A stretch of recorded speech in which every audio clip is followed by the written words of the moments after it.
Hello everyone, welcome back to our maths tutorial.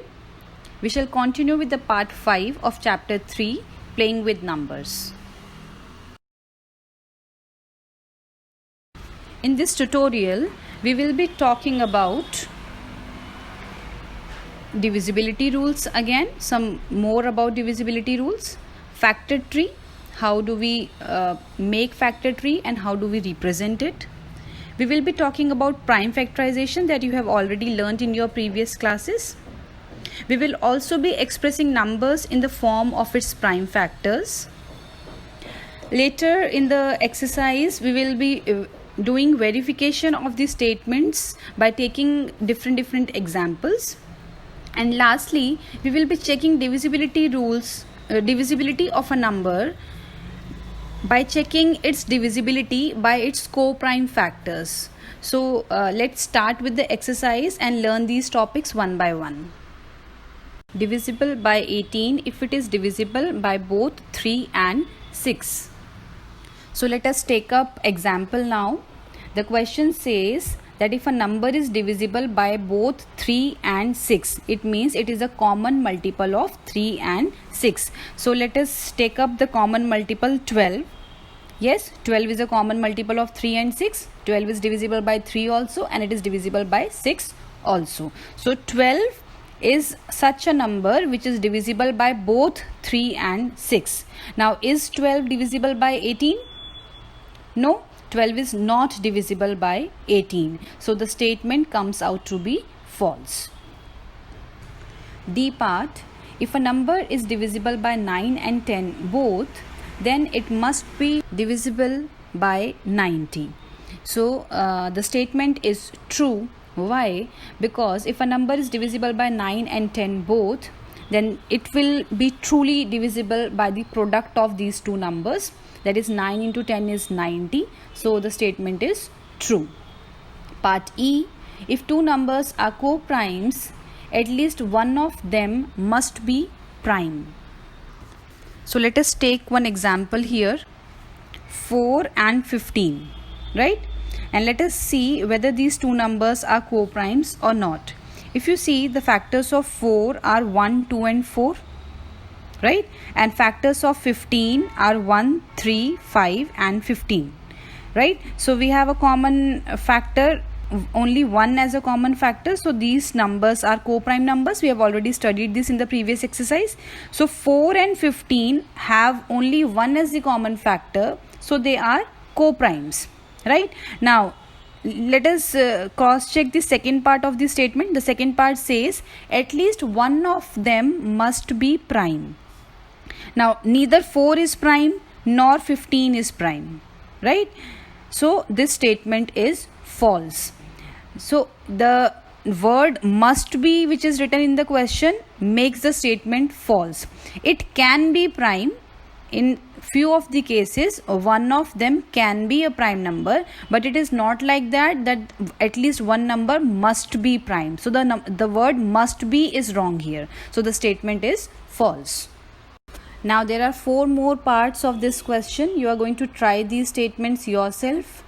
Like we have discussed few examples, you can also think of the examples, try it by yourself, and if any doubt is there, we will be discussing it in the virtual session. Okay, so now let us discuss question number 2. The question is, here are 2 different factor trees for 60. Write the missing numbers. So here we are talking about factor tree. You can see we are talking and representing the factors in such a way that it forms the branches of the tree. This method also you have done in the previous classes. We are just revising it in class 6. So this is the question. Let us discuss the factor trees one by one. So let us start with the first representation. So the branches given here in this question is 6 and 10. Right? So we are taking two numbers which when multiplied gives 60. So 6 and 10 are already given to you. 6 into 10 is 60. Now 6 is further distributed into 2 branches and we have to write down two numbers here which when multiplied gives you 6. So one number 2 is already given to you and you have to find out the next number. So 2 multiplied by something or 2 multiplied by missing number gives you 6, and this is very easy. All of you know table of 2. 2 3s are 6, right? Or you can divide 6 by 2 also to get the missing number. So we find here that the missing number is 3. Now the next branch that is given, 10, is splitted into 2 factors. So we have to write down 2 factors of 10. 5 is already given to you and the next factor will be 2, I guess. 5 2s are 10, or if you divide 10 by 5 you can find the answer as 2. So if you are not able to think of the number which when multiplied by 5 gives you 10, the another thing which you can do is you can divide 10 by its factor 5 that is given. One factor is given, so you can divide 10 by 5 and you will get the next factor. So the factor tree is complete. Let us look at the another representation. So here another representation of the factor tree of 60 is given to you. So in the factor tree, what do? We just select the product of factors. Here in this question, one factor 30 is given to you. So 30 is a factor of 60 and the another factor at this branch is missing. So either you can think of or you can divide 60 by 30 to get the another factor. So 60 divided by 30 is 2, right? So I have written M1 there for the first missing number. So I have written M1 there outside the circle. So the first missing number is 2. Similarly, we can proceed downwards. Another factor of 30 is given to you as 10 and the next factor is missing. So you can divide 30 by 10 to get 3 as the missing second number. So similarly, you can move on to the last step. 2 factors of 10 you have to write. So they can be either 5 or 2 or 2 or 5. So this is how we are going to find the factors in the factor tree. Now the next question is, which factors are not included in the prime factorization of a composite number?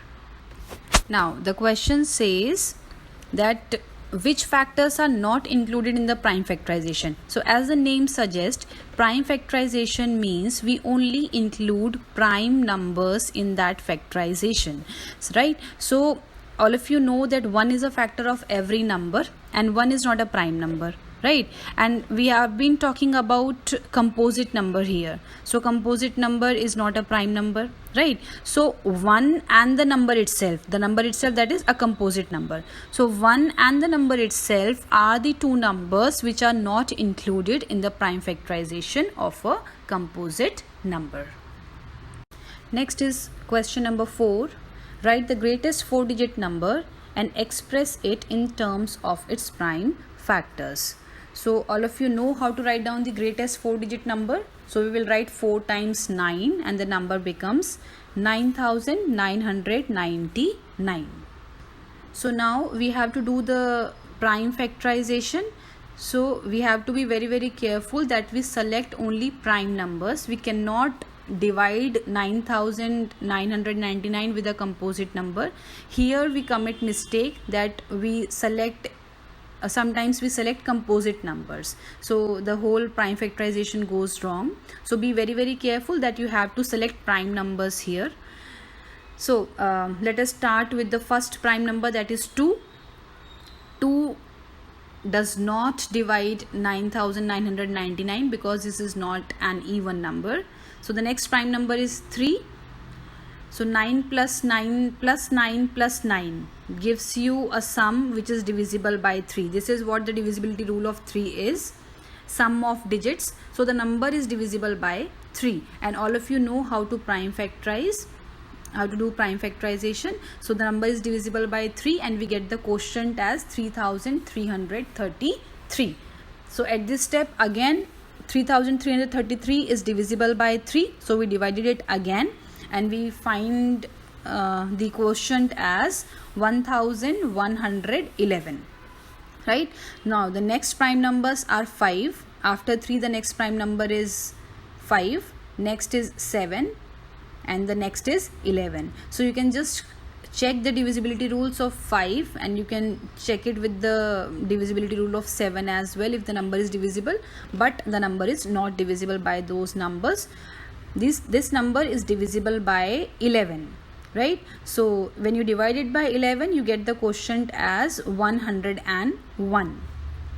Now 101 is a prime number, so here we stop our factorization and we can write down the product of factors like 3 into 3 into 11 into 101. So these are the prime factors of 9999. So this is how we express the number in terms of its prime factors. Next is question number 5.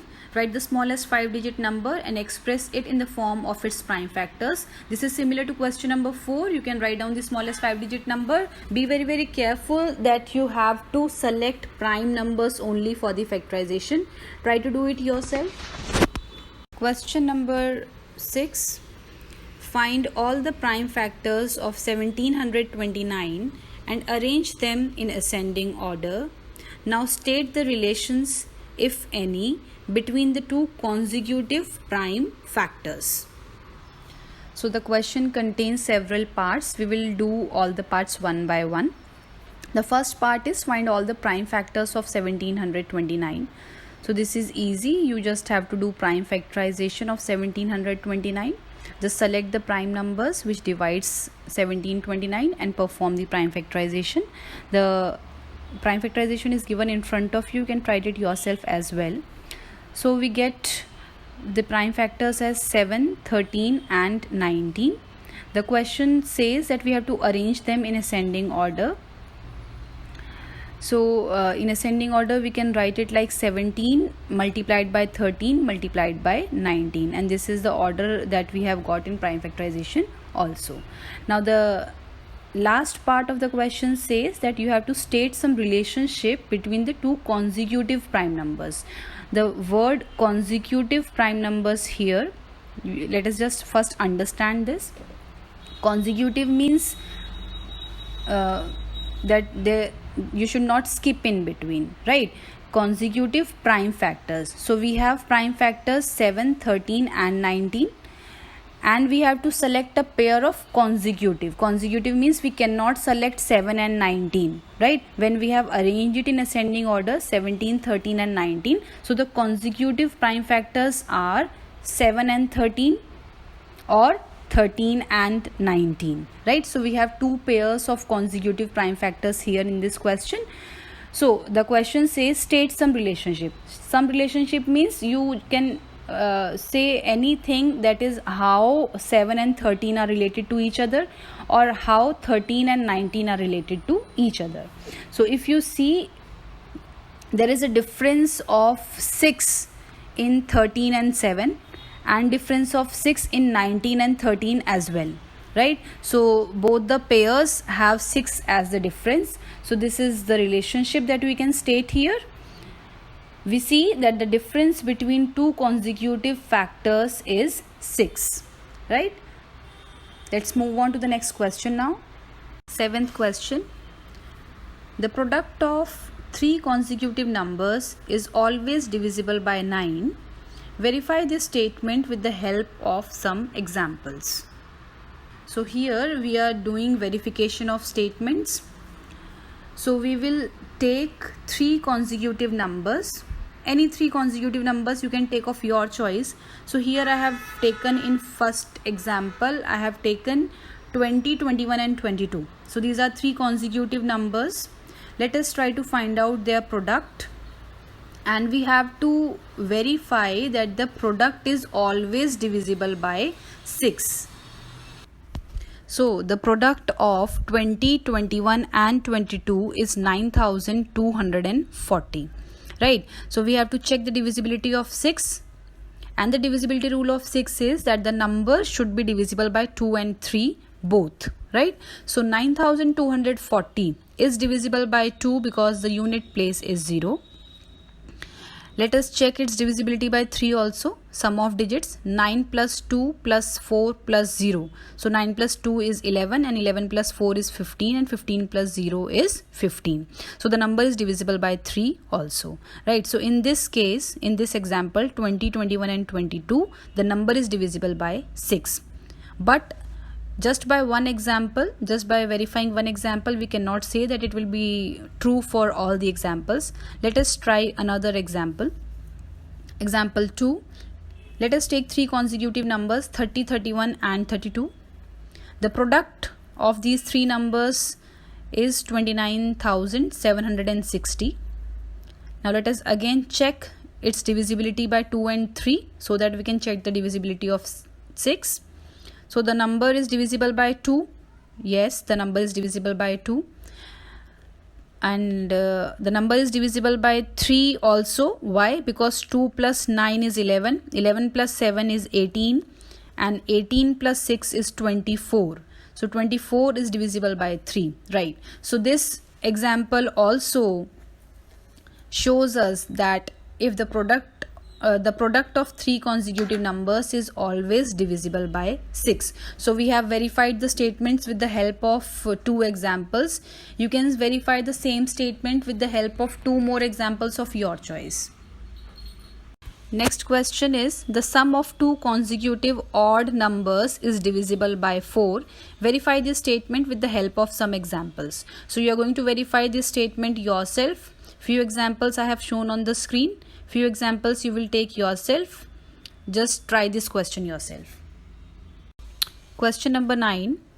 In which of the following expressions prime factorization has been done? Right? So the most important thing that you have to see in the prime factorization is that the factors should be prime numbers. If there is any composite number in the prime factorization, that prime factorization is wrong. So there are 4 parts. Just try it and be very careful that there should be no composite number. I see here in A part and D part there is a factor 4 and 9, right? So which is composite? So A part and D part is wrong. B part 7 into 2 into 2 into 2, that is correct. 2 is a prime number, 7 is a prime number. C is also correct. 2, 5 and 7, all three are prime numbers. So directly by looking at the factors, you can say whether the expression is correct or not, right?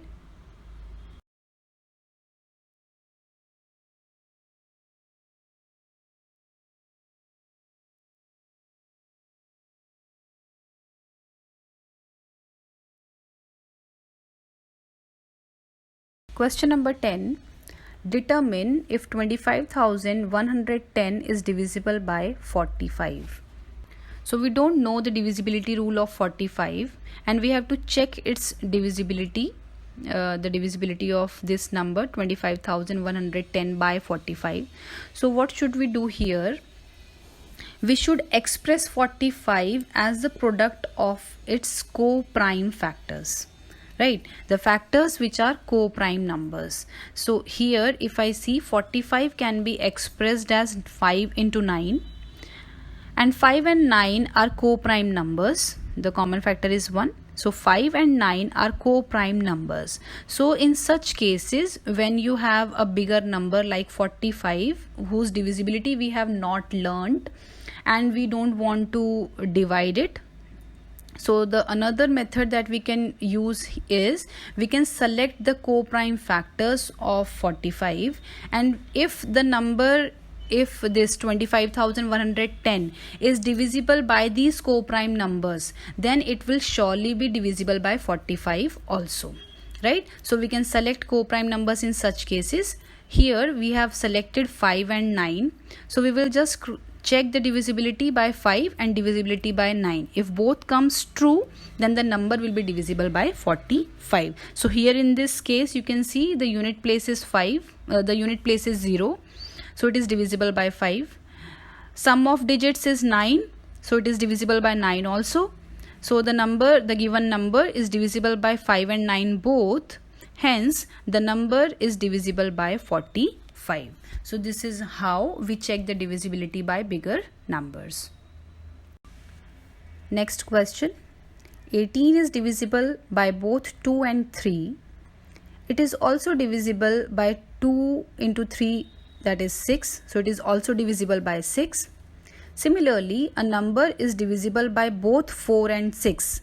Can we say that the number must be divisible by 4 into 6, 24? If not, give an example to justify your answer. So in the previous question we just saw that if we select the co-prime factors of a number, then such statements are true. If the factors are not co-prime, then then the statement will be false. So here when we are talking about 18 is divisible by both 2 and 3, right? 2 and 3 are co-prime numbers. So it is divisible by 6. This is the divisibility rule of 6, right? How it became the divisibility rule of 6? Because 2 and 3 are co-prime factors of 6. So this is how the divisibility of 6 came out to be. Now next, in this question it is given that the number is divisible by both 4 and 6. Then it should be divisible by 24. Can we say that? So no, we cannot say that. Why? Because 4 and 6 are not the co-prime factors of 24. 4 and 6 have a common factor 2. So 4 and 6 are not co-prime, right? So the answer is no. So the question asks examples also to justify our answer. So here the given two numbers are not co-prime, so it is not necessary that a number divisible by 4 and 6 must also be divisible by their product 24. For example, 36 and 60 are divisible by 4 and 6 both, right? But it is not divisible by 24. You can just see 36 and 60 both are divisible by 6 and 4, but it is not divisible by 24. So why it happened? It happened because 4 and 6 are not co-primes, right? So this is how we have to solve such type of questions.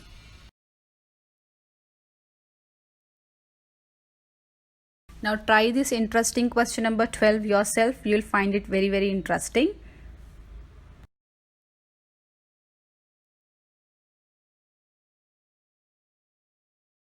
So now all of you can do exercise 3.5 in your notebook, and if any doubt is there, we will be discussing it in the next virtual session. Thank you.